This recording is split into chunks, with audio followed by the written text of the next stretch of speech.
ಮಧ್ಯಾಹ್ನ 2:30ಕ್ಕೆ ಸುದ್ದಿಗೋಷ್ಠಿಯನ್ನ ಕರೆಯಲಾಗಿದೆ. ಇದು ಆಸ್ ಪರ್ ಶೆಡ್ಯೂಲ್. ನಿಗದಿತ ಸಮಯಕ್ಕೇನೆ ಈ ಸುದ್ದಿಗೋಷ್ಠಿ ನಡೆಯುವ ಸಾಧ್ಯತೆಗಳು ಹೆಚ್ಚಿದೆ. ವಾಯುಸೇನೆ, ನೌಕಾಸೇನೆ ಹಾಗೆ ಭಾರತೀಯ ಭೂಸೇನೆಯ ಮುಖ್ಯಸ್ಥರು ಸುದ್ದಿಗೋಷ್ಠಿಯಲ್ಲಿ ಪಾಲ್ಗೊಳ್ಳಲಿದ್ದಾರೆ. ಹೀಗಾಗಿ ಸಹಜವಾಗಿ ತೀವ್ರ ಕುತೂಹಲವನ್ನ ಮೂಡಿಸಿದೆ ಈ ಪ್ರೆಸರ್. ಆಪರೇಷನ್ ಸಿಂಧೂರದ ಬಗ್ಗೆ ಮತ್ತಷ್ಟು ಮಾಹಿತಿಯನ್ನ ಹಂಚಿಕೊಳ್ಳೋ ಸಾಧ್ಯತೆ ಇದೆ. ಡೀಟೇಲ್ಸ್ನೊಂದಿಗೆ ನನ್ನ ಕಲೀಗ್ ರಂಜಿತ್ ಶಿರಿಯಾರ್ ಕಾಶ್ಮೀರದಿಂದ ನೇರ ಸಂಪರ್ಕದಲ್ಲಿ. ರಂಜಿತ್, ನಿನ್ನೆ ನಡೆದ ಪತ್ರಿಕಾಗೋಷ್ಠಿಯಲ್ಲೂ ಬಹಳಷ್ಟು ಮಹತ್ವದ ಮಾಹಿತಿಯನ್ನು ಹಂಚಿಕೊಳ್ತು. ಸೇನೆಯ 3 ವಿಭಾಗದ ಮುಖ್ಯಸ್ಥರು ಹಂಚಿಕೊಂಡ್ರು. ಇವತ್ತು ಕೂಡ 2:15ಕ್ಕೆ ಮತ್ತೊಂದು ಸುತ್ತಿನ ಪತ್ರಿಕಾಗೋಷ್ಠಿ. ಯಾವ ರೀತಿ ನಿರೀಕ್ಷೆ ಇದೆ? ಇದು ಕೇವಲ ಆಪರೇಷನ್ ಸಿಂಧೂರದ ಭಾರತದ ಯಶಸ್ಸಿನ ಡೀಟೇಲ್ಸ್ ಹಂಚಿಕೊಳ್ತಾರಾ, ಅಥವಾ ಭಾರತ ಪಾಕಿಸ್ತಾನದ ನಡುವಿನ ಯುದ್ಧ ಸಂದಿಗ್ಧತೆ ಅದರ ಮುಂದುವರೆದ ಭಾಗ ಏನು ಅನ್ನೋದ್ರ ಬಗ್ಗೆ ಕೂಡ ಮಾಹಿತಿ ಹಂಚಿಕೊಳ್ಳೋ ಸಾಧ್ಯತೆ ಇದೆಯಾ ರಂಜಿತ್?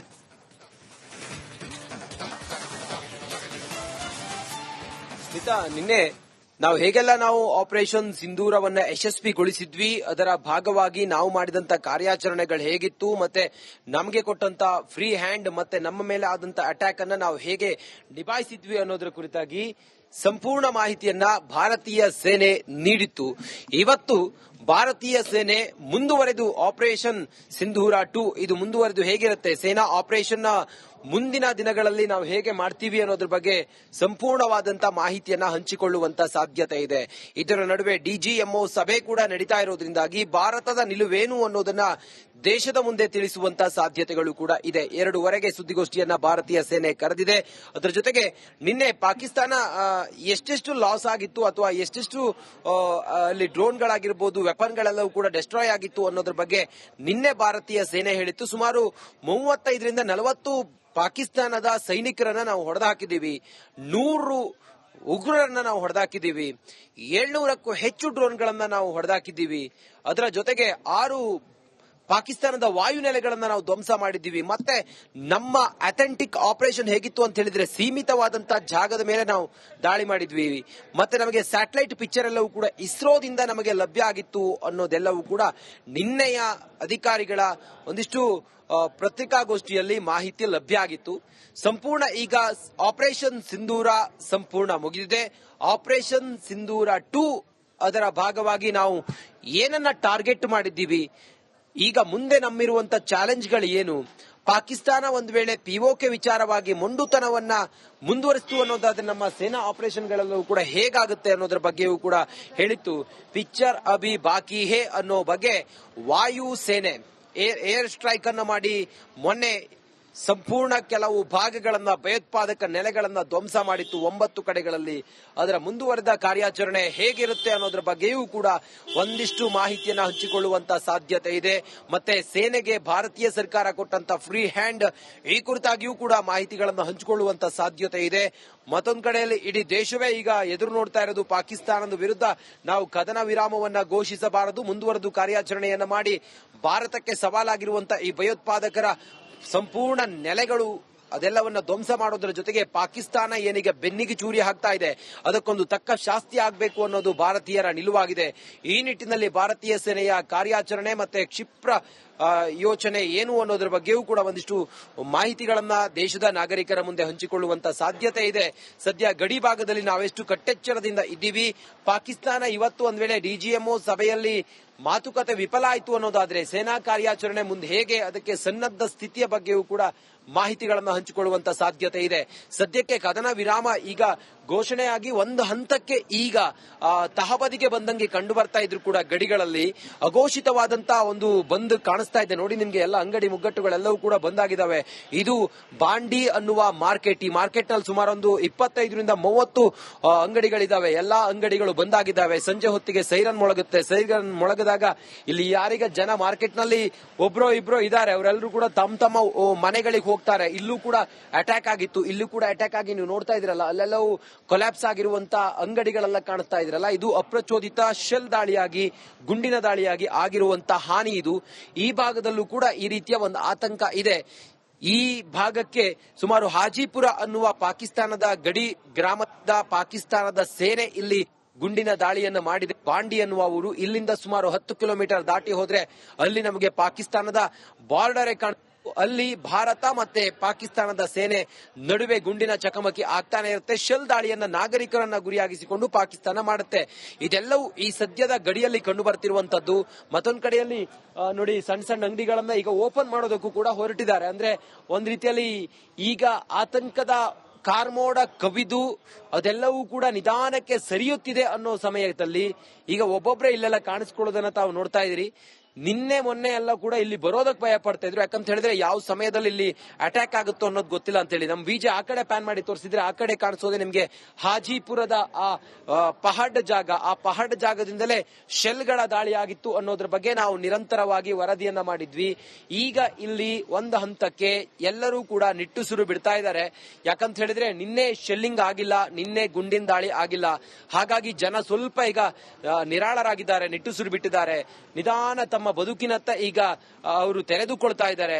ತಮ್ಮ ಊರುಗಳತ್ತ ಬರ್ತಾ ಇದ್ದಾರೆ. ಇಲ್ಲೆಲ್ಲ ಖಾಲಿ ಮಾಡ್ಕೊಂಡು ಹೋಗಿದ್ರು ನೋಡಿ. ಆ ಕಡೆಗಳಲ್ಲೂ ಕೂಡ ಅಂಗಡಿಗಳೆಲ್ಲ ಖಾಲಿಯಾಗಿದೆ. ಯಾರೋ ಒಬ್ರು ಕೂತ್ಕೊಂಡಿದ್ದಾರೆ. ಖಾಲಿಯಾಗಿದೆ ಅಂತ ಹೇಳಿದ್ರೆ ಶಟರ್ ಗಳನ್ನೆಲ್ಲ ಬಂದ್ ಮಾಡಿದ್ದಾರೆ. ಏನಾದ್ರೂ ಯಾವ ಕ್ಷಣಕ್ಕಾಗುತ್ತೋ ಅನ್ನೋ ಭಯ. ಬರೀ ಆರ್ಮಿ ವೆಹಿಕಲ್ಗಳೇ ಅಘೋಷಿತವಾದಂತ ಬಂದ್ ವಾತಾವರಣ ಇಲ್ಲಿ ಕಂಡು ಬರ್ತಾ ಇದೆ. ಇದರ ನಡುವೆ ನಿನ್ನೆ ಶೆಲ್ಲಿಂಗ್ ಆಗದೆ ಇರೋದ್ರಿಂದಾಗಿ ಈಗ ಸದ್ಯಕ್ಕೆ ಒಂದ್ ರೀತಿಯಲ್ಲಿ ನಿಟ್ಟುಸಿರು ಬಿಟ್ಟು ಜನ ತಮ್ಮ ಮನೆಗಳತ್ತ ಬರ್ತಾ ಇದ್ದಾರೆ. ಲಾಕ್ ಮಾಡಿದಂತ ಮನೆಗಳತ್ತ ಏನೇನ್ ಹಾನಿಯಾಗಿದೆ, ಎಷ್ಟೆಷ್ಟು ಡ್ಯಾಮೇಜ್ ಆಗಿದೆ ಅನ್ನೋದನ್ನ ನೋಡೋದಕ್ಕೆ ಬರ್ತಾ ಇದ್ದಾರೆ. ಒಂದ್ ರೀತಿಯಲ್ಲಿ ಇವತ್ತಿನ ಮೀಟಿಂಗ್ಗಳು ಇದಕ್ಕೆಲ್ಲದಕ್ಕೂ ಕೂಡ ಪೂರಕವಾಗಿದೆ. ಮುಂದಿನ ನಮ್ಮ ಕಾರ್ಯಾಚರಣೆ ಎಲ್ಲ ಹೇಗಿರುತ್ತೆ ಅನ್ನೋದ್ರ ಬಗ್ಗೆ ಜನರಿಗೊಂದು ಅಭಯ ನೀಡೋದು ಕೂಡ ಇದರ ಒಂದು ಭಾಗ ಆಗಿರುತ್ತೆ. ಬಹುಶಃ ನಾವು ಕೂಡ ಅದನ್ನ ಎದುರು ನೋಡ್ತಾ ಇದೀವಿ. ಭಾರತೀಯ ಸೇನೆ ಏನ್ ಹೇಳ್ಬಹುದು, ಕ್ಷಿಪ್ರ ಕಾರ್ಯಾಚರಣೆ ಹೇಗಿರಬಹುದು, ಇದಕ್ಕೊಂದು ತಾತ್ಕಾಲಿಕವೋ ಅಥವಾ ಪರ್ಮನೆಂಟ್ ಆಗಿ ಒಂದು ಪೂರ್ಣ ವಿರಾಮವನ್ನ ಹಾಕುವತ್ತ ಸೇನೆ ಮತ್ತೆ ಸರ್ಕಾರ ಯಾವ ತೀರ್ಮಾನ ತೆಗೆದುಕೊಳ್ಳುತ್ತೆ ಅನ್ನೋದು ನಿರ್ಣಾಯಕ ಹೋರಾಟ ಅಂತೂ ಭಾರತ ಮಾಡ್ತಾ ಇದೆ. ಅದರ ಭಾಗವಾಗಿ ಸರಣಿ ಮೀಟಿಂಗ್ಗಳು, ಪ್ರೆಸ್ ಕಾನ್ಫರೆನ್ಸ್ಗಳು, ಡಿಜಿ ಮಧ್ಯಾಹ್ನ 2:30ಕ್ಕೆ ಸುದ್ದಿಗೋಷ್ಠಿಯನ್ನ ಕರೆಯಲಾಗಿದೆ. ಇದು ಆಸ್ ಪರ್ ಶೆಡ್ಯೂಲ್. ನಿಗದಿತ ಸಮಯಕ್ಕೇನೆ ಈ ಸುದ್ದಿಗೋಷ್ಠಿ ನಡೆಯುವ ಸಾಧ್ಯತೆಗಳು ಹೆಚ್ಚಿದೆ. ವಾಯುಸೇನೆ, ನೌಕಾಸೇನೆ ಹಾಗೆ ಭಾರತೀಯ ಭೂಸೇನೆಯ ಮುಖ್ಯಸ್ಥರು ಸುದ್ದಿಗೋಷ್ಠಿಯಲ್ಲಿ ಪಾಲ್ಗೊಳ್ಳಲಿದ್ದಾರೆ. ಹೀಗಾಗಿ ಸಹಜವಾಗಿ ತೀವ್ರ ಕುತೂಹಲವನ್ನ ಮೂಡಿಸಿದೆ ಈ ಪ್ರೆಸರ್. ಆಪರೇಷನ್ ಸಿಂಧೂರದ ಬಗ್ಗೆ ಮತ್ತಷ್ಟು ಮಾಹಿತಿಯನ್ನ ಹಂಚಿಕೊಳ್ಳೋ ಸಾಧ್ಯತೆ ಇದೆ. ಡೀಟೇಲ್ಸ್ನೊಂದಿಗೆ ನನ್ನ ಕಲೀಗ್ ರಂಜಿತ್ ಶಿರಿಯಾರ್ ಕಾಶ್ಮೀರದಿಂದ ನೇರ ಸಂಪರ್ಕದಲ್ಲಿ. ರಂಜಿತ್, ನಿನ್ನೆ ನಡೆದ ಪತ್ರಿಕಾಗೋಷ್ಠಿಯಲ್ಲೂ ಬಹಳಷ್ಟು ಮಹತ್ವದ ಮಾಹಿತಿಯನ್ನು ಹಂಚಿಕೊಳ್ತು. ಸೇನೆಯ 3 ವಿಭಾಗದ ಮುಖ್ಯಸ್ಥರು ಹಂಚಿಕೊಂಡ್ರು. ಇವತ್ತು ಕೂಡ 2:15ಕ್ಕೆ ಮತ್ತೊಂದು ಸುತ್ತಿನ ಪತ್ರಿಕಾಗೋಷ್ಠಿ. ಯಾವ ರೀತಿ ನಿರೀಕ್ಷೆ ಇದೆ? ಇದು ಕೇವಲ ಆಪರೇಷನ್ ಸಿಂಧೂರದ ಭಾರತದ ಯಶಸ್ಸಿನ ಡೀಟೇಲ್ಸ್ ಹಂಚಿಕೊಳ್ತಾರಾ ಅಥವಾ ಭಾರತ ಪಾಕಿಸ್ತಾನದ ನಡುವಿನ ಯುದ್ಧ ಸಂದಿಗ್ಧತೆ ಅದರ ಮುಂದುವರೆದ ಭಾಗ ಏನು ಅನ್ನೋದ್ರ ಬಗ್ಗೆ ಕೂಡ ಮಾಹಿತಿ ಹಂಚಿಕೊಳ್ಳೋ ಸಾಧ್ಯತೆ ಇದೆಯಾ ರಂಜಿತ್?